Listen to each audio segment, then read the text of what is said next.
spent for the general welfare and to provide for the national defense. And then there's the regulatory power. So just with respect to the spending power, you already heard about the South Dakota versus Dole case. With respect to the spending power has been interpreted, and actually has been interpreted for a very long time, as being a very broad discretionary power on the part of Congress. And what's really responsible for the huge growth of federal power under the spending power isn't the spending power itself, it's the 16th Amendment income tax amendment, which is part of the actual written Constitution. It was ratified the correct way. And what that's done is created an enormous amount of tax power, an enormous amount of tax revenue that Congress can spend. If you can imagine the federal government without the income tax amendment, without the income tax, you would see that sort of having a discretionary spending power would not be such a big problem. But because the Constitution has already been changed to provide a real engine of taxes and revenue to the federal government, now the spending power and placing conditions on spending is a major way that the federal government has expanded its power. Now what about the regulatory side? How has that happened? Well, you all know, most of you know, that it's been done under the rubric of the Commerce Clause, which gives Congress the power to regulate commerce with foreign nations and among the several states and with Indian tribes. But it hasn't actually been done unless you've gone to law school, they've told you otherwise. But it actually hasn't been done by expanding the original meaning of the Commerce Clause, which really, the original meaning of commerce was the trade that would take place between individual people or between one state and another state. It referred to trade. It did not refer to the productive activities of agriculture or manufacturing that produced articles that would then go into commerce. That's what commerce meant. But that's not what the Supreme Court never expanded the meaning of the word commerce. What they said is, under another enumerated power, the Necessary and Proper Clause, that Congress may regulate a whole bunch of stuff that isn't really commerce itself. And the Necessary and Proper Clause gives Congress the power to make all laws which shall be necessary and proper for carrying into execution the foregoing powers elsewhere in the Constitution. This was sometimes referred to the founders as the sweeping clause, because it would sweep all power into the federal government.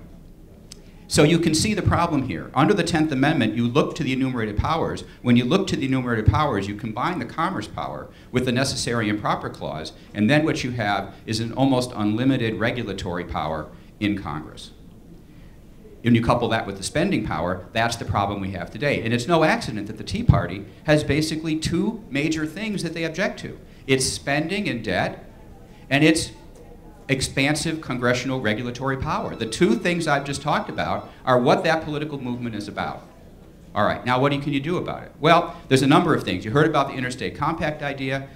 It sounds like a good idea to me. I would caution you only that the one cautionary question you already had is it hasn't been litigated when states are really doing something adversarial to the federal government. Courts are very clever and very creative at allowing federal government to trump state power. So that's going to happen in the courts eventually. And I would push this. But I would just, it's not a magic wand. It's not a silver bullet. You've already heard that. Nothing is. But there's another power in the Constitution you've already heard a little bit about. I'm going to tell you a teeny bit about it, and I'll talk about why you think you should use it in a particular way. And that is Article 5's amendments power. This is a power that the Constitution gave state legislators, not the states. If it gave it to the states, the governor's involved. It gave it to state legislatures. State legislatures can resolve and apply for a convention for purposes of proposing amendments. Everybody calls this a constitutional convention. Unfortunately, even in the material that's been handed out to you today, it's referred to as a constitutional convention. Article 5 doesn't call it a constitutional convention. It says it's a convention for proposing an amendment. The best way of describing it is it's an amendments convention. And calling it that immediately says what it's limited to. It's limited to proposing amendments to the Constitution. If 2/3 of the states call for an amendments convention to propose a particular amendment, then Congress is supposed to, shall call that convention to deal with whatever it was that the states asked for. That's a power that was given to the states. It's not a symbolic power like a state sovereignty resolution that you may pass, which, by the way, is not a bad idea to pass, but it doesn't have a legally binding effect. It is a constitutional power that's contained in Article 5. And because it's a real power, it's a dangerous power. All powers are dangerous.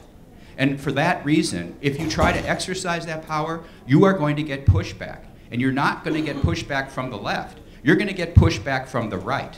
You're going to get pushback from the Eagle Forum, Phyllis Schlafly. If you haven't already known that name, if you don't know that name yet, you will know that name soon. You'll get pushback from the Heritage Foundation here inside the Beltway. You'll get pushback if you try to use that power because people are afraid about what would happen if you had an amendments convention. It's threatening. It's menacing to some people. And many of your constituents will also be afraid. They've been made afraid, by the way. So a campaign to make them afraid. You know something else that people are afraid of? They're afraid of guns. There's a lot of people who are in this country who are afraid of guns. You know, because why are they afraid of guns? Because guns are dangerous. Guns can be abused. Guns can hurt people. How many of you know something about the Second Amendment and support the Second Amendment here? Well, the Second Amendment basically says that the people have a right to this dangerous instrumentality in order to use their own best judgment in order to protect themselves when things go awry, either personally or collectively, for personal or collective self-defense. Well, the Article 5 convention process is like a gun in the Constitution. It's a loaded gun in the Constitution put in the hands of state legislators to use for good and to use for ill. Now the question you have to ask yourself is, are we living in a really happy, tranquil time where everything's going pretty well and we don't want to rock the boat, and therefore we don't want to pick up our guns, we want to keep them locked in the drawer because it's not time? Or are we living in a different time in which the federal government is coming at us with its constitutional powers as been interpreted by the Supreme Court, and it's time to open up the drawer in which Article 5, our Article 5 powers are as state legislators, and take that out and start brandishing it to try to ward off the attack of the people that are trying to break into your homes. I think that time is now. It's not because anybody who brandishes a gun wants to shoot the intruder. It's because you have no choice, and now it's time. So that's what an Article 5 convention is. That's why I think you should use it. You're going to be threatened. You know, people are going to use scare tactics about using it, but it's within your power to do it. It's within your power to do it responsibly. And we can go into details later, but I only have, you know, a few short minutes. So now I want to talk about one of the things, and that's the way I would think about it. And when people have started using why it's scary, why it's awful. Yeah, it's scary, it's awful. So are firearms, but they are necessary. And this one happens to be necessary, and the founders put it there for this day. And now it's up to you as state legislators to use the power it put in the hands of state legislatures. Okay, now, there are various ideas about what to use this power for. I'm just going to talk about one of them. It's the one I've been pretty closely associated with. It's called the Repeal Amendment. And you all have a handout here which describes to you what the Repeal Amendment is. And one of the beauties of the Repeal Amendment is that it's so easy to describe. It's less than 100 words. I'm not even going to read you the amendment. I'm going to tell you what it says. The amendment says that if this amendment is passed, 2/3 of the state legislatures can repeal any federal law or regulation. That's it. That's the amendment. If the amendment is adopted and added to the Constitution as the 28th Amendment, it would take 2/3 of the legislatures of the states, not the governor, the legislatures of the states, to repeal any federal law or regulation.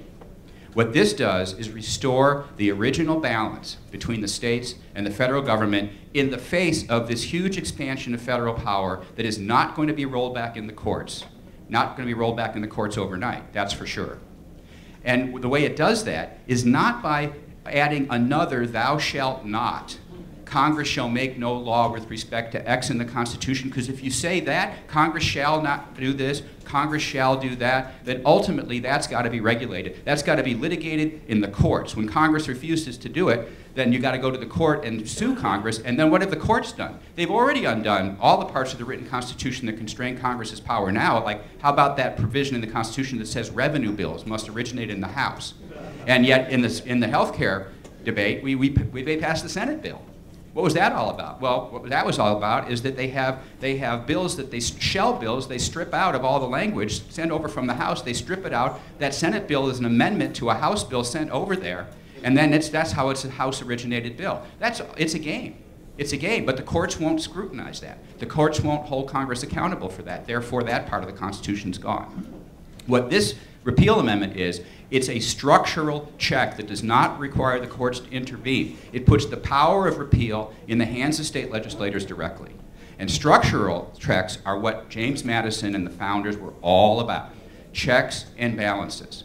And that's what this is. It's another check and balance. So what I'm basically suggesting to you is that you use the power that is in the Constitution that's given to you to use, and that is the power to call for an amendments convention under Article 5, and you